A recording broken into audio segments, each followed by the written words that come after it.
Exercise 4.4 basic. Okay, see your concept. We know that for a quadratic equation x square plus bx plus c equal to 0, discriminant is b square minus 4ac.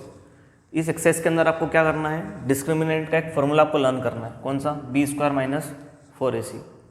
Discriminant को किससे denote करते हैं? Capital D से denote करते हैं. इस exercise के अंदर आपको तीन कंडीशन समझ में आना चाहिए, या फिर बोल सकते हैं तीन केसेस यहाँ पे है. फर्स्ट केस क्या है? अगर बी स्क्वायर माइनस 4ac 0 से ग्रेटर है तो इसका मतलब क्या होगा? दो डिस्टिंक्ट रियल रूट आपको मिलने वाले हैं. ग्रेटर देन 0 का मीनिंग ये है कि नंबर आपका क्या आने वाला है? 0 से ज़्यादा मतलब 1 2 3 4 जो भी नंबर है, मतलब नेगेटिव नहीं आएगा, पॉजिटिव नंबर आएगा. ठीक है. और डिस्टिंक्ट मतलब क्या होगा? डिफरेंट. तो अलग अलग रूट आपको मिलेंगे. अगर b square minus 4ac equal to 0 होगा, ठीक है, तो उसमें क्या मिलेगा? दो इक्वल रियल रूट मिलने वाले हैं. अगर इक्वल टू 0 आया आंसर तो क्या मिलेंगे? दो इक्वल रियल रूट्स. अब ये केसेस आपको भी लर्न करना है, जैसे जैसे क्वेश्चन करते जाएंगे आगे वैसे आपको क्लियर होते जाएगा. If b square minus 4ac less than 0, less than 0 का मीनिंग ये है कि आंसर काय में आने वाला है? आपका पूरा नेगेटिव आंसर आने वाला है. ठीक है. उसमें क्या होगा? No real root is possible. कोई भी रियल रूट पॉसिबल नहीं है उस कंडीशन में. अब ये पूरा बेसिक बताया आपको मैंने किसके लिए? 4.4 के लिए. अब स्टार्ट करते हैं exercise 4.4 question number 1. Exercise 4.4 question number 1. Find the nature of the roots of the following quadratic equation if the real root exist find them. मुझे क्या कैलकुलेट करना है यहाँ पर? नेचर पता करना है. किसका? रूट्स का. ठीक है. अब करना क्या? ये आपके सामने इक्वेशन है. सबसे पहले आपको करना पड़ेगा इसमें कंपेयर. किससे करना पड़ेगा? Compare with x square plus b x plus c equal to 0. ये इक्वेशन का फॉर्मेट है. इससे आप लोग क्या करोगे? कंपेयर करोगे और उससे ए बी सी की वैल्यू निकाल लोगे. ए की जगह 2 है, बी की जगह -3 और सी की जगह कितना है? 5 है. ठीक है. अब ए बी सी निकालने के बाद आप लोगों को क्या निकालना है? डिस्क्रिमिनेंट निकालना है. वो क्या होता है? बी स्क्वायर माइनस 4ac होता है. ठीक है. कैपिटल डी से डिनोट करेंगे. बी की प्लेस में -3 है. 4 इंटू 2 इंटू 5. 3 का स्क्वायर कितना होगा? 9 माइनस, अब इवन पावर है तो प्लस का साइन आने वाला है, ये क्लियर है. 5 इंटू 2 10, 10 इंटू 4 40. तो डी का आंसर आ गया माइनस का 31. नेगेटिव आंसर आ गया. अभी बताता मैंने आप लोगों को, डी का आंसर अगर नेगेटिव है इसका मतलब क्या है? वो लेस देन क्या है? 0 वाली कंडीशन है. ठीक है. ऐसा भी बोल सकते हैं इसको as b square minus 4ac less than 0. ये कौन सा केस बताया था मैंने आपको भी? लेस देन 0 वाला, लास्ट केस, थर्ड वाला. तो यहाँ पर लिखेंगे therefore no real roots is possible for this equation. ठीक है. क्लियर हो गया आप लोगों को अच्छे से? कोई भी रियल रूट पॉसिबल नहीं होगा इस इक्वेशन के लिए. तो ये फर्स्ट पार्ट कंप्लीट होता है. देखते सेकेंड पार्ट.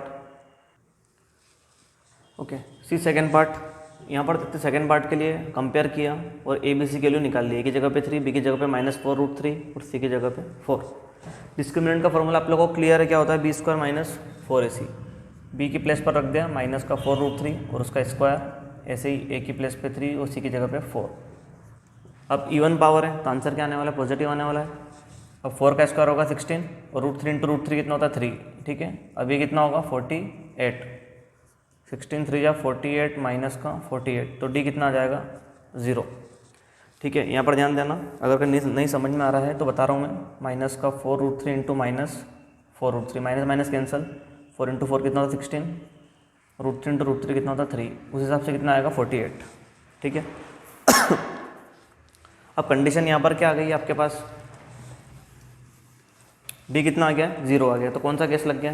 0 के लिए केस नंबर 2 लग चुका है. तो ऐसा लिख सकते हैं यहाँ पे as b square minus 4ac equal to क्या आ गया है? 0. सेकंड केस के लिए मैंने क्या बताया था आप लोगों को? एक लाइन लिखना पड़ेगी यहाँ पे. क्या लिखना पड़ेगी? Real roots exist for given equation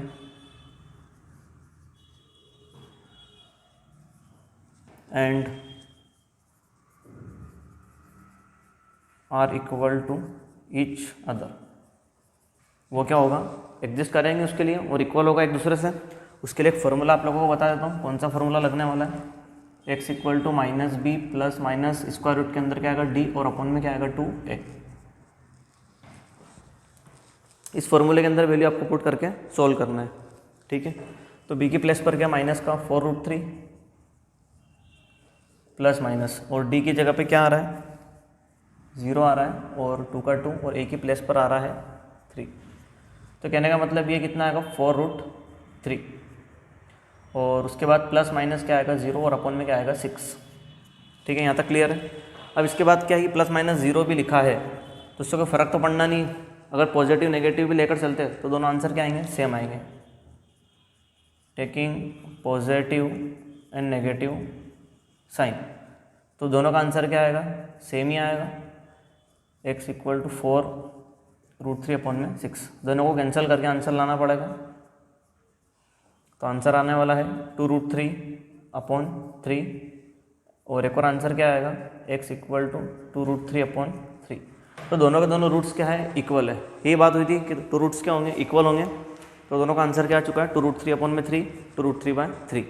इस तरीके से कौन सा पार्ट कंप्लीट होता है, सेकेंड पार्ट कंप्लीट होता है। अब देखते हैं अपन थर्ड पार्ट। कौन सा पार्ट देखना, थर्ड पार्ट देखना है। सेम एज इट इज वही किया, कंपेयर किया इससे, और ए की जगह पे 2, बी की जगह पे -6, और सी की प्लेस पर 3, फॉर्मूला पुट किया b² - 4ac। सोल्व करने पर कितना आ गया 12, जो कि ग्रेटर क्या है 0 से ग्रेटर है। तो इसके लिए क्या होगा, डिस्टिंक्ट रियल रूट एग्जिस्ट करेंगे गिवन इक्वेशन के लिए। तो कौन सा केस हो गया, केस नंबर फर्स्ट हो गया। ठीक है, फॉर्मूला आपको यही लगाना है, डिस्टिंक्ट मतलब 2 डिफरेंट रूट आने वाले हैं। अब इस फॉर्मूले के थ्रू आएंगे। ठीक है, इसको अपन यहाँ पुट कर देते हैं वैल्यू माइनस का b प्लस माइनस, और d की प्लेस पर है √12, और अपन में क्या आ रहा है 2 × 2। ठीक है, तो यहाँ तक कोई सोचने वाली बात है नहीं। अब इसके बाद पूरा इसको सॉल्व करना पड़ेगा यहाँ से यहाँ तक। x इक्वल टू, अच्छा ये जो b है यहाँ पर b मैंने रख दिया -6, अगली स्टेप में रख देते भले -6 प्लस माइनस 12 का रूट कितना होता है 2 × 2 × 3, और अपन में क्या आएगा 4। यहाँ तक कोई डाउट तो नहीं है, अच्छे से समझ में आ रहा होगा यहाँ से यहाँ तक। अब उसके बाद क्या करने वाला हूँ मैं, ये हो जाएगा 6 प्लस माइनस 2 बाहर आ जाएगा, और 3 एज इट इज़, और अपन में क्या आएगा 4। अब इस कंडीशन में आप चाहो तो एक बार प्लस लेके चलो, एक बार फिर माइनस लेके चलो, या फिर पहले कॉमन भी निकाल सकते हैं। ठीक है, अपन एक काम करते हैं, यहीं से पहले पॉजिटिव नेगेटिव ले लेते हैं। टेकिंग पॉजिटिव 6 प्लस 2√3 अपॉन में 4, तो कॉमन क्या आएगा 2 कॉमन आएगा, 2 3 जा 6, √3 एज इट इज़, और अपॉन में 4, ये कैंसिल होगा। 3 प्लस √3 अपॉन 2। अब एक और क्या लेने वाले अपन, taking negative x equal to 6 minus 2√3 upon में 4, तो 2 कॉमन आएगा, तो बचेगा यहाँ पे 3 माइनस √3 अपॉन में 4, 2 से कैंसिल करेंगे, 3 माइनस √3 अपॉन 2। तो इस तरीके से क्या 2 आंसर आ गए हैं। एक बार प्लस लेके चले तो ये आंसर है, माइनस लेके चले तो ये आंसर आ गया। ठीक है, ओके, फर्स्ट पार्ट कंप्लीट होता है। तीनों केस यहाँ पर लग चुके हैं, तो तीनों केस आपको समझ आ गए होंगे अच्छे से। अब देखते हैं question number 2। Second question, find the values of k for which of the following quadratic equations so that they have 2 equal roots. मतलब कंडीशन क्या है, 2 इक्वल रूट्स हैं। ये केस आपको याद होना चाहिए, कौन सा केस यहाँ पर लग रहा है, कौन सा केस लग रहा है, वैसे केस नंबर लग रहा है 2। ठीक है, अब ये पॉइंट ये समझाने के लिए मैंने यहाँ पर लिखा है, ये कॉन्सेप्ट है। देखा जाए तो we know that if an equation x² plus bx plus c equal to 0 has 2 equal roots. अगर 2 इक्वल रूट्स आपके पास क्वेश्चन में गिवन है, इसका मतलब जो डिस्क्रिमिनेंट है उसको आपको क्या करना है, 0 के बराबर रखना है, तभी तो आप क्या निकाल पाओगे। तो कंपेयर किससे कर रहे हैं, उसी फॉर्मेट से, x² plus bx plus c। a की जगह पे 2 है, b की जगह पे क्या है, c की जगह पे 3 है। क्लियर। अब ऐसे करके मैं क्या करने वाला हूँ, d का फॉर्मूला लगा लेते हैं, माइनस का 4 × 2 × 3, तो आता है k का स्क्वायर माइनस 4 2 जा 8 3 जा 24। ठीक है, अब ये कंडीशन आ गई है यहाँ पे। अब कॉन्सेप्ट यूज़ करना है 4 2 इक्वल रूट्स। क्या यूज़ करना है, 4 2 इक्वल रूट्स के लिए क्या करना है आपको, d को रखना है 0 के बराबर। किसके बराबर रखना है, 0 के बराबर रखना है। d की वैल्यू क्या है यहाँ पर, b² माइनस का 4ac, या फिर डायरेक्ट ये लिख सकते हैं, d आपके पास है k² माइनस का 24 इक्वल टू 0।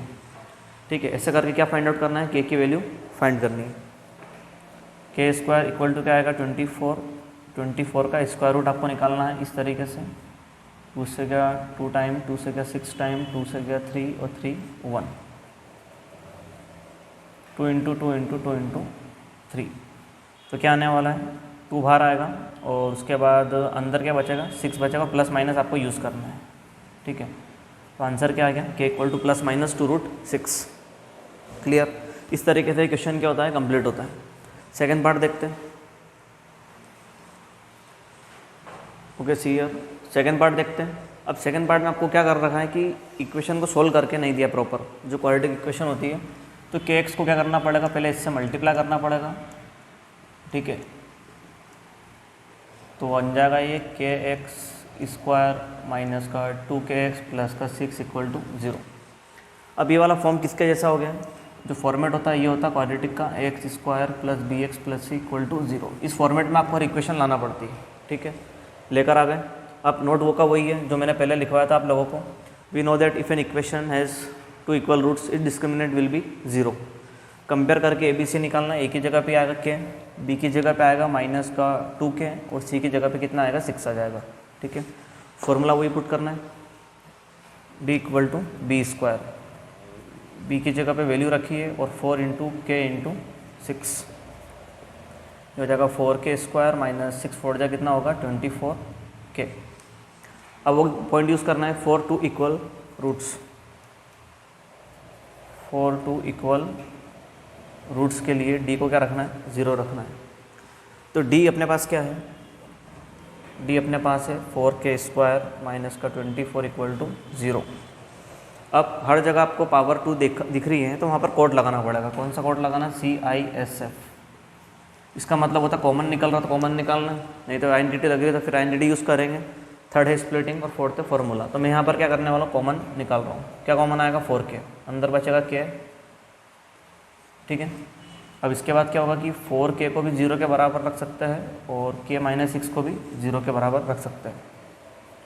तो 0/4 ये आ गया 0 और k इक्वल टू कितना आ गया 6।